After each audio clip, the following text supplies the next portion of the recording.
الرجيم بسم الله الرحمن الرحيم لا حول ولا قوة إلا بالله العلي العظيم حسبنا الله نعم الوكيل نعم المولى ونعم النصير أفوض أمري إلى الله إن الله بصير بالعباد وبه نستعين إنه خير ناصر ومعين وصلى الله على سيدنا ومولانا ومولى الكونين جد الحسن والحسين أعني أبي القاسم مصطفى محمد اللهم صل على محمد وآل محمد وعجل فرجهم وعلى أهل بيته الطيبين الطاهرين المعصومين المظلومين واللعن على أعدائهم أجمعين من الآن إلى قيام يوم الدين أما بعد قال إمام كاظم عليه السلام إن في الأرض عبادا يسعون في حوائج الناس هم الآمنون يوم القيامة درود محمد اللهم صل على محمد وآل محمد وعجل فرجهم. میں جس عنوان پر محو سخن ہونا چاہتا ہوں وہ عنوان ہے امام عظیم کے عظیم اہداف، امام کاظم کی حیات طیبہ کے اہداف. کن اہداف کی محوریت میں آپ نے اپنی حیات طیبہ کو گزارا. ان اہداف کو سمجھنے کے لیے ہم مجبور ہیں کہ آپ کی امامت کے دورانیہ کے سیاسی حالات پر مختصر نظر دوڑائیں. امام کاظم صلوات اللہ وسلامہ علیہ کی امامت کا کل دورانیہ 35 سال کا ہے. 35 سال آپ علیہ السلام مسند امامت پر فائز رہے. سن 148 ہجری کو امام صادق علیہ السلام کی شہادت ہوتی اور آپ علیہ السلام مسند امامت پر فائز ہوتے. ادوار ائمہ طاہرین علیہ السلام میں اگر ہم مطالعہ کریں تو امام سجاد کے دور امامت کے بعد اگر کسی امام کا سیاسی اعتبار سے سخت دور گزرا ہے تو وہ امام کاظم علیہ السلام کا دور ہے. امام کاظم علیہ السلام کا دور بڑا گٹھن اور بڑا سخت قسم کا سیاسی مشکلات کے اعتبار سے زیادہ سخت دور امام کاظم علیہ السلام کا دور ہے. عصر امام صادق میں حکومت بنی عباس تقریباً اپنے داخلی اور خارجی دشمنوں سے نمٹ کر عروج کو یا کہہ لیں استحکام تک پہنچ چکی تھی اور انہیں کسی قسم کا کوئی خطرہ نہیں تھا. اپنے داخلی دشمنوں کو منصور دوانقی عباسی جو کہ خلیفہ تھے امام کاظم کی امامت کے آغاز میں ان کی خلافت رہی، انہوں نے بنی عباس کی حکومت کو مضبوط کیا ہوا تھا. داخلی جو حکومت مخالفین تھے، چاہے وہ خود بنی عباس کے افراد ہوں جو حکومت مخالف تھے یا پھر وہ بنی ہاشم کے افراد ہوں جو حکومت مخالف تھے یا پھر وہ بنی حسن جیسے کہ رہبر معظم اپنے 250 سالہ انسان میں بیان کرتے ہیں کہ محمد بن عبداللہ بن حسن ہو یا ابراہیم بن عبداللہ بن حسن ہو، انہوں نے اس حکومت عباسی کے خلاف شورشیں کی، نہضتیں کی، تحریکیں اٹھائیں، ان سب کو سرکوب کیا اور کر کے جب اپنے داخلی دشمنوں سے بنی عباس نمٹ چکی حکومت بنی عباس، پھر یہ امام صادق کی طرف متوجہ ہوتے ہیں. امام صادق کی طرف متوجہ ہو کے زہر دغا سے مولا صادق کو یہ شہید کر دیتے. بنی عباس کی حکومت اپنے عروج پر تھی اس وقت میرے مولا کاظم کی امامت کا آغاز ہو جاتا، یعنی ایک سخت دور تھا امام کاظم کے لیے، بہت سخت دور. اور جب امام کاظم کی حکومت کا امامت کا آغاز ہوا تو بنی عباس کی جو حکومت تھی وہ اپنے خارجی جو دشمن تھے ان کی طرف متوجہ ہوئی اور ان کے خلاف اقدامات کرنا شروع کر دیے. چاہے ان خارجی دشمنوں میں جو تحریکیں بنی عباس کی حکومت کے خلاف اٹھیں، چاہے وہ خراسان کی تحریکیں ہوں یا افریقہ کی تحریکیں ہوں یا پھر جزیرہ موصل ہے، دلمان ہے، جرجان ہے، شام ہے، نصیبین ہے، مصر ہے، آذربائیجان ہے، ارمنستان ہے، ان تمام جگہوں میں جو بھی شورشیں اور تحریکیں بنی عباس کے خلاف اٹھیں، منصور دوانقی اور حکومتی کارندے کامیاب ہو گئے ان تمام شورشوں کو سرکوب کرنے۔ اب جب خارجی تمام شورشوں کو انہوں نے سرکوب کیا تو یہ سیاسی اعتبار سے اور نظامی و عسکری اعتبار سے مستحکم ہو گئے، انہیں کسی قسم کا کوئی خطرہ نہیں تھا، اور انہوں نے اپنی حکومت کو شرق، غرب اور شمال تینوں سمتوں میں حکومت کے پروں کو پھیلائے، اور ان کی حکومت ان تمام مناطق پر، شرق، غرب اور شمال پر قابض ہو گئی، اور یہ مزید مستحکم تر ہو گئے۔ از لحاظ نظامی یہ مستحکم تر ہو گئے، کیونکہ ظاہر ہے بہت ساری تحریکوں کو اور شورشوں کو سرکوب کیا، ان کی فوج بھی ان کی فوج بنی، اور اسی طرح یہ اقتصادی اعتبار سے بھی مضبوط ہو گئے، کیونکہ ان شورشوں سے جو غنائم انہیں حاصل ہوئے، اور پھر شورشیں برپا کرنے کے بعد شورشوں میں شورشیان ناکام ہو گئے، حکومت عباسی کامیاب ہو گئی، تو پھر وہ خراج دینے پر مجبور ہو گئے، وہاں سے خراج آ گیا، ٹیکس وغیرہ ان کی حفاظت کے طور پر جو ٹیکس حکومت لیتی تھی، تو لہٰذا حکومت اقتصادی اعتبار سے بھی بنی عباسی حکومت مضبوط ہو گئی، اور سیاسی و نظامی اعتبار سے بھی بنی عباس کی حکومت مضبوط ہو گئی۔ یعنی ایک مضبوط حکومت جو شرق و غرب میں پھیلی ہو۔ اگر تاریخ اسلام کی خلافتوں میں بڑی خلافت اگر مقایسہ کیا جائے خلافت عثمانیہ کے ساتھ، تو بنی عباس کی خلافت ہے بہت بڑی خلافت، خاص طور پر ہارون الرشید کے زمانے میں یہ خلافت بہت بڑی ہو گئی۔ اب آپ دیکھیں ایسا سخت دور ہے جہاں پر صرف اور صرف راجگیری اور حکومت اگر کسی کی ہے تو وہ بنی عباس کی ہے، اور بنی عباس کے 4 خلفاء گزرے ہیں میرے مولا کاظم کی امامت کے 35 سالہ دور میں۔ پہلا خلیفہ بنی عباس کا منصور دوانقی، جو 10 سال عصر امامت امام کاظم میں خلیفہ رہے، پھر اس کے بعد ان کے بیٹے مہدی عباسی 10 سال یہ خلیفہ رہے امام کاظم کی امامت میں، اس کے بعد ہادی جو مہدی کے بیٹے ہیں یہ 1 سال رہے، اور اس کے بعد ہارون الرشید 12 سال خلیفہ رہے، اور ہارون رشید نے ہی امام کو زہر دیا۔ البتہ ہارون رشید کے چند سال کو ہم کاٹ سکتے ہیں کیونکہ امام کو پہلے زہر دیا، ان کی انتقال جو وہ بعد میں ہوا ہے۔ تو یہ 4 خلفاء، اور یہ 4 کے 4 ہم صفاق تھے، ہم مقتدر تھے۔ البتہ رہبر معظم بیان فرماتے ہیں ان میں سے 2 مقتدر تھے اور 2 جابر تھے۔ ہم جابر خلفاء کا سامنا کیا امام کاظم نے، ہم مقتدر خلفاء کا امام کاظم نے سامنا کیا ہے۔ ان خلفاء کے دور میں خدا کی قسم کسی کو جرأت نہ تھی، ظاہر ہے آپ سوچ بھی نہیں سکتے آج ایک چھوٹی حکومت پاکستان کی کیا کسی کے ہاتھ میں ہے، کوئی بندہ آواز اٹھاتا ہے نہ جانے اس کے بارے میں کیا ہوتا ہے۔ اتنی بڑی حکومت، اس میں کسی کو حکومت کے خلاف لفظ بولنے کی جرأت نہ تھی۔ دنیا مسلمان بنی عباس کی حکومت کے آگے اپنے سر تسلیم کو خم کر چکی تھی، اور درس تدریس شعر جو کہ اس زمانے کے جہاد تبیین اور جنگ نرم کا سب سے بہترین اور اعلیٰ ترین آلہ شمار ہوتا تھا، شعر کے ذریعے سے ہوتی تھی جہاد جنگ نرم، یہ بنی عباس کی حکومت کے آگے ڈھیر ہو گئی تھی۔ العجب ثم العجب، تقویٰ اور زہد جیسی عظیم صفات بھی بنی عباس کی حکومت کے آگے ڈھیر ہو گئی تھی، وہ بھی سر بتسلیم خم ہو چکی تھی، اور بنی عباس کی حکومت کے لیے کسی قسم کا کوئی خطرہ نہیں تھا، کسی سے کوئی خوف نہیں تھا۔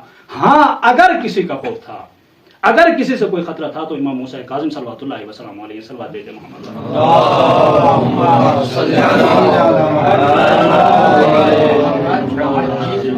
جی۔ ان کے دور میں یہ جو خلفاء ہیں صفاق، جابر، مقتدر خلفاء، ان کے دور میں امام علیہ السلام نے لوگوں کو منصب امامت کی طرف دعوت دینے میں کوئی کسر باقی نہیں چھوڑی۔ مسلسل امام منصب امامت کی طرف ان کے ادوار میں، خلافت کے دور میں امام دعوت دیتے ہیں، اور اپنے جو اہداف تھے جن کا میں تذکرہ کرنا جا رہا ہوں ان اہداف سے امام ایک قدم پیچھے نہیں ہٹے۔ عزیزان گرامی قدر، ایک درسی نقطہ ہے جسے انشاءاللہ میں یہ بات پیش کر کے میں آپ کی خدمت میں عرض کروں گا۔ تو سخت دور، اور ایسے دور میں بنی عباس کی حکومت متوجہ ہیں، وہ جانتی ہے اگر ہماری حکومت کے لیے کوئی خطرہ ہے، کوئی گھنٹی ہے خطرے کی، تو وہ امام کاظم علیہ السلام ہے۔ اس کے باوجود امام اپنے اہداف سے پیچھے نہیں ہٹے۔ امام نے جو سوچا تھا، جو امام کا وظیفہ تھا، جو اہداف الہیہ تھے امام کے اہداف، ان اہداف کو امام نے دنبال کیا۔ یہاں سے میرے مولا کاظم کی حیرت انگیز جہاد تبیین اور جنگ نرم آغاز ہو جاتا ہے۔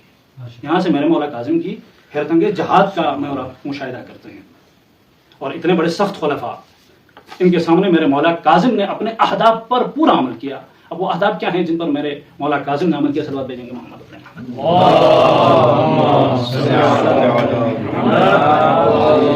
تین عظیم اہداف کو مولا نے دنبال کیا ہے۔ ان میں سے پہلا ہدف جو امام کاظم نے اپنے عصر امامت میں دنبال کیا وہ ہے اسلام خالص کی تبیین و تشریح، اسلام ناب محمدی کی تشریح، قرآن کی صحیح و واقعی تفسیر، اور اسلامی معاشرے کی واضح و روشن تصویر کو لوگوں کے لیے دکھانا مقصود امام کاظم صلوات اللہ وسلم علیہ واقعی تفسیر قرآن اسلام نام خالص اسلام کی تفسیر امام کا پہلا ہدف. اور دوسرا ہدف انشاءاللہ میں ان کے اوپر اجمالی نظر دوڑاؤں گا. پہلے ہدف تو سنیں. دوسرا ہدف اسلامی معاشرے میں سیاسی حاکمیت یعنی امامت کا نفاذ. امامت کو جو منصوب من اللہ ہے، جو اللہ کے نمائندے ہیں، ان کی حاکمیت کو معاشرے کی سیاسی حاکمیت بنانے کے لیے امام نے تک و دو کی، امام نے جدوجہد کیا ہے، کوشش کیا. منصب امامت کو عملی کرنے کی امام کی کوشش امامت آدمی. اور تیسرا جو امام کا اہم اہداف میں سے اہم ہدف تھا وہ ہے اس معاشرے کی تشکیل جس معاشرے کی تشکیل کے لیے انبیاء، رسل اور خاص طور سے ختمی مرتبہ محمد مصطفیٰ صلی اللہ علیہ وسلم تشریف لائے تھے. یعنی یمنع الارض قسطا وعدلا، جامعہ میں معاشرے میں قسط اور عدالت کو قائم کرنا، یہ میرے مولا کاظم کا تیسرا ہدف رہا. اذان گرامی قدر، جس روش کے تحت یہاں سے وہ درسی جملہ میں اور آپ کے لیے امام کی حیات طیبہ سے ملتا ہے کہ جس روش کے تحت امام نے اپنے ان اہداف کو عملی کرنے کی کوشش کی، جدوجہد کی، وہ روش ہے درس و تدریس کی روش، تعلیم و تربیت کی روش، حدیث و فقہ کی روش. امام نے اپنے درس و تدریس، تعلیم و تربیت، فقہ اور حدیث کا محور اپنے ان تین اہداف کو بنایا. ظاہراً امام درس دے رہے تھے دینی معارف کی، مگر جو محوریت درس تھا وہ امام کے یہ تین اہداف تھے. ان اہداف پر امام نے کام کیا ہے، فقہ و حدیث کے اوپر اور تعلیم اس کی محوریت میں. ایک چیز یہاں پر بہت اہم ہے، جیسے کہ عرض ہوا بڑا سخت دور تھا بنی عباس کا، تو امام کے لیے یہ چیزیں آسان نہیں تھی. ان اہداف کو دنبال کرنا امام کے لیے آسان نہیں تھا. تو تقیہ جیسے الہی فریضے کی آڑ پر، تقیہ کو اپناتے ہوئے اس کے آڑ میں، اس کے پردے میں امام نے اپنے اہداف کو عملی کرنے کی کوشش کی. اب پہلا ہدف، اس کے اوپر اجمالی نظر اور آپ کی ذمت تمام کر رہا ہوں، اگر دوسرے ہدف کے لیے وقت ملا تو بیان کریں گے، نہیں تو زیادہ دیر مزاحم نہیں رہوں گا. پہلا ہدف جیسے کہ عرض ہوا امام کاظم کی امامت کا اسلام ناب محمدی اور خالص اسلام کی تبیین و تشریح، اسے عملی کرنا، یہ امام کاظم علیہ السلام کا پہلا ہدف تھا. ایسا نہیں تھا کہ آج کل جیسے اسلام ناب محمدی، خالص اسلام یا کوئی بھی درس ہو دینا ہو تو آپ کے لیے لوازمات فراہم ہیں. یونیورسٹی بنا کر، مدرسہ بنا کر، اور جتنے بھی لوازمات اور ابزار تدریس و درس ہیں وہ سب مہیا ہیں، چاہے وہ مدرسے کی صورت میں ہو، چاہے کولر کی، لائٹ کی، یا کرسیوں کی، یا ٹیبل کی، وائٹ بورڈ، لیپ ٹاپ، پروجیکٹر، سب کے سب آپ کے لیے تمام لوازمات موجود ہیں. امام علیہ السلام نے یہ ٹھان لیا تھا کہ میں اسلام ناب محمدی کی تشریح کروں گا، تبیین کروں گا، خالص اسلام کو پہنچاؤں گا. لیکن امام کے لیے لوازمات فراہم نہیں تھے. کوئی لوازم آج جیسے ہوں کسی ادارے نے آ کے امام کے لوازمات فراہم کیا ہو، یا حکومت نے آ کے، جس طرح یونیورسٹی المصطفیٰ حکومت نے بنا کے اور آپ کے حوالے کیا، آپ نے کام کرنا ہے، دین کو پھیلانا ہے. ایسا نہیں ہے، بلکہ امام خود اپنے آپ یہ سارے کام کر رہے ہیں. امام نے درس و تدریس کا سلسلہ آغاز کیا ہے تو لوازمات بھی اپنے آپ فراہم کرنا ہے. حکومت امام کے لیے سپورٹ کرتی، اس کے بجائے حکومت امام کے لیے مانے بن رہی تھی. اس لیے کہ حکومت جانتی تھی امام کاظم کے لیے اگر ہم تعاون کریں گے کہ وہ درس و تدریس کا اور اسلام ناب محمدی کی تبیین و تشریح اور بیان کریں گے، تو پھر حکومت جانتی تھی ہم خطرے میں ہیں، پھر لوگوں کو حق واضح ہو جائے گا، لوگوں کے سامنے سچ بات سامنے آ جائے گی، پھر ہماری حکومت کہاں رہے گی. لہٰذا حکومت مانے بن گئی کہ امام کاظم اپنے اہداف کو عملی نہ کر سکے، جن سے پہلا ہدف کہ درس و تدریس کا جو سلسلہ تھا، اسلام نام محمدی کی جو تشریح تھی، یہ پیادہ نہ کر سکے. حکومت مانے بن گئی. اور حکومت مانے بن کے کیا کرتی؟ امام کاظم علیہ السلام کو ان تینوں خلفاء نے، بلکہ چاروں خلفاء نے جو اذیتیں پہنچا سکتے تھے وہ پہنچائے ہیں. اس کے باوجود جب امام اپنے اہداف سے باز نہیں آ رہے ہیں، انہوں نے دیکھا کہ وہ عملی کام کر رہے ہیں، پریکٹیکل کام کر رہے ہیں، امام کے لیے کوئی بہانہ نہیں ہے. جس طرح ہم بہانے کرتے ہیں، گھر کا مسئلہ ہے، اقتصادی مسئلہ ہے، بچے ہمارے لیے پرابلم ہے، کہاں مطالعہ کرنے کا وقت لانا. جو اہداف میں اور آپ کے ذہن میں تھے، جو اہداف ہم سوچ کر آئے تھے، ان اہداف سے ان چیزوں کو بہانہ بنا کر میں اور آپ پتلی گلی سے نکلتے ہیں. امام نے ایسا نہیں کیا. سختی تھی، مشکلات تھی، میں اور آپ کی مشکلات کیا ہیں، اس کے باوجود امام نے اپنے اہداف پر کام کرنے کی کوشش کی. جتنا امام کام کر سکتے تھے وہ پورا کام امام علیہ السلام نے کیا ہے. تو صلوات بھیجیں گے محمد والے محمد.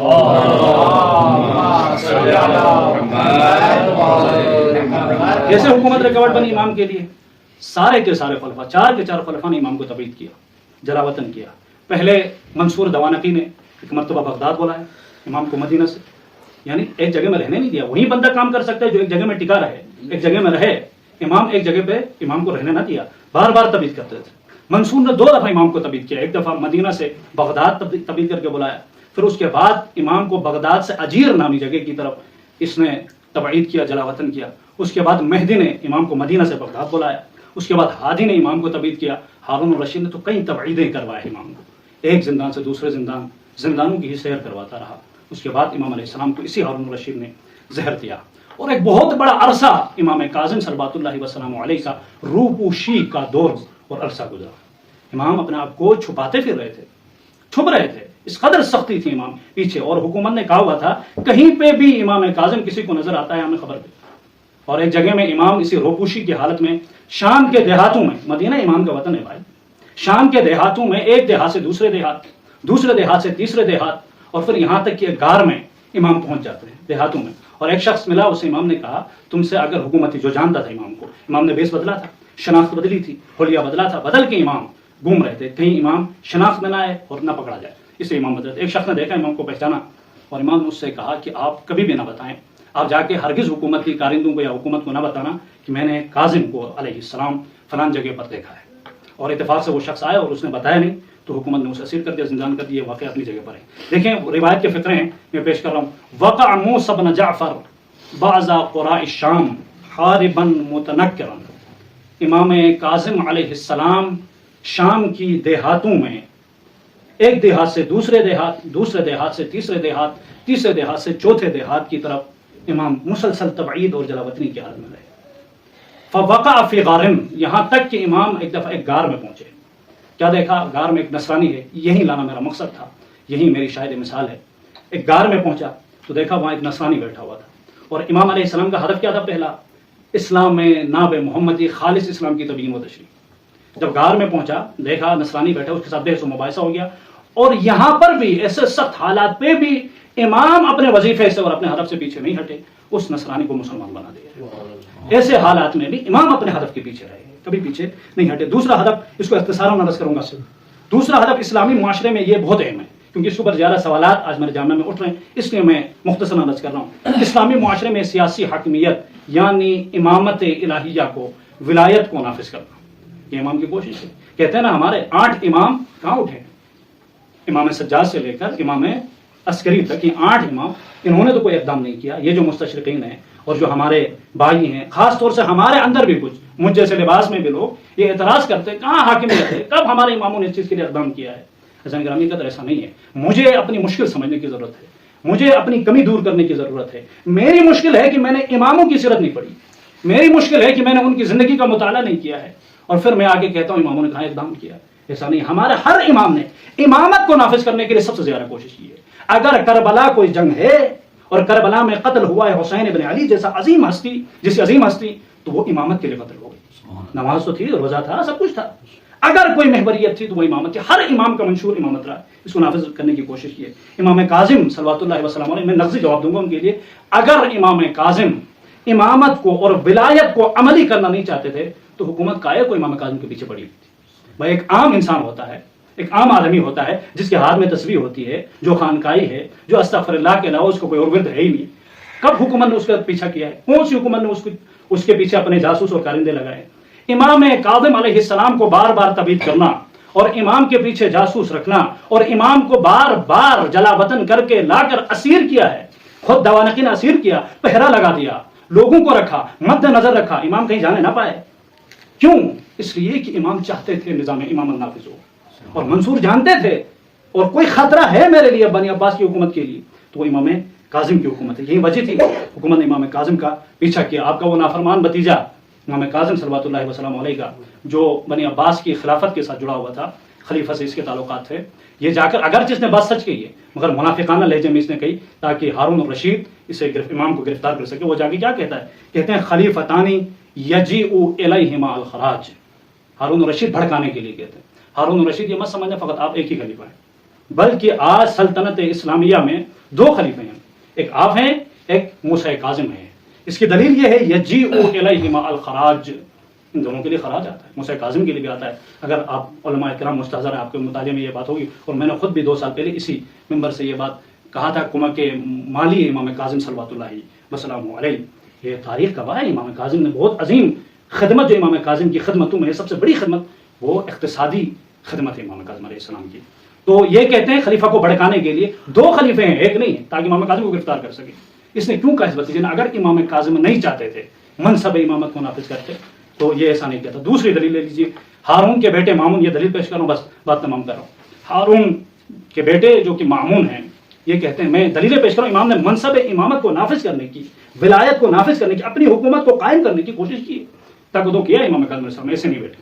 دوسری دلیل، مامون جو کہ ہارون کے بیٹے ہیں یہ کہتے ہیں میرے بابا پہلی بار مدینہ کے سفر میں گئے، میں بھی بابا کے ساتھ تھا، خلافت میں آ کے پہلی بار، تو وہاں لوگوں کی ملاقاتیں رہی، ظاہر خلیفۃ المسلمین آیا، لوگوں کی ملاقاتیں رہیں، اتنے میں امام کاظم بھی آئے. امام کاظم کی بھی چند بار اس سفر میں ملاقاتیں رہی ہیں ہارون رشید کے ساتھ.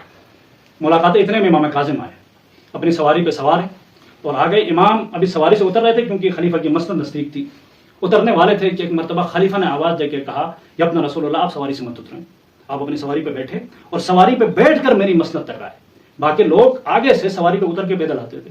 امام کاظم کے لیے شرف دیا، کہا کہ آپ سواری سے مت اتریں بلکہ سواری میں بیٹھ کے یہاں آ جائیں. اور امام کاظم آ گئے، وہاں باتیں ہو گئی اور خلیفہ نے جو بھی لوگ، ظاہر بزرگان ہی، بڑے بڑے لوگ ملاقات کے لیے خلیفہ کے آ رہے تھے، جو بھی ملاقات کے لیے آتا تھا، یہ پوائنٹ ہے، یہ نقطہ دلیل ہے، سب کے لیے 5,000 5,000 دینار خلیفہ ہدیہ دے رہا تھا اپنی طرف سے. امام کاظم علیہ السلام کے لیے 200 دینار ہدیہ دیا. اب یہ بات مامون کو ہضم نہیں ہوگی، ہارون کی یہ بات مامون کو ہضم نہیں ہوگی. اس نے بعد میں اپنے بابا ہارون سے پوچھا، بابا میں نے دیکھا وہاں جتنے بھی لوگ آپ سے ملاقات کرنے کے لیے آئے تھے سب سے زیادہ احترام اگر آپ نے کسی کا کیا تو وہ موسیٰ ابن جعفر الکاظم صلوات اللہ وسلم علیہ تھے، اور جب رقم دینے کی باری آ گئی تو آپ نے سب سے کم امام موسیٰ کاظم علیہ السلام کو دی، باقیوں کو 5,000 دینار دیے، امام کاظم کے لیے 200 دینار دیے. اس کی وجہ کیا تھی میں نہیں سمجھا. تو ہارون کا جملہ سنو، تاثرات اور خیالات ہارون امام کاظم کے بارے میں کیا تھے. ہارون کہتے ہیں اگر میں کاظم کو زیادہ پیسے دیتا، زیادہ دینار دیتا تو اس کا مطلب یہ تھا جو خراسان میں تلواریں علم ہوئی ہیں، جو اٹھی ہوئی تلواریں ہیں، ان تلواروں کو منظم کرنا اور میرے خلاف ایک لشکر 2 لاکھ کا آمادہ کرنا تھا. اب سمجھ میں آ گیا نا؟ یعنی امام کاظم خاموش نہیں تھے، امام کاظم غافل نہیں تھے. ہارون جانتے تھے اگر کاظم کا ساتھ ہوگا، اگر کاظم کے لیے اقتصادی، نظامی، سیاسی یا عوامی طاقت امام کاظم کے ساتھ ہوگی تو امام کاظم قائم کریں گے، امام کاظم اٹھیں گے ہماری حکومت کو، کیونکہ ان کی حکومت باطل ہے، طاغوت نظام ہے. تو میں نے اسے پیسے کم دیے. دیکھیں آپ اس کی سوچ، ہارون رشید کی سوچ، میں نے پیسے کم اس لیے دیے تاکہ میرے خلاف وہ کہیں دوبارہ لشکر کو جمع نہ کرے، لشکر کو منظم نہ کرے. ایسا کہ یعنی اپنے پیسوں سے اپنی قبر کھدوانے کے مترادف تھا، لہٰذا اس لیے میں نے امام کاظم کو پیسے کم دیے. اب عزیزان گرامی قدر، یہ جو ہارون رشید کی محبت تھی بظاہر لوگوں کے لیے، آخری بات رحمت تمام، یہ جو ہارون رشید کی محبت تھی ظاہری اور حقیقت میں پس پردہ کوئی اور بات تھی، یہ عوام فریبی تھی.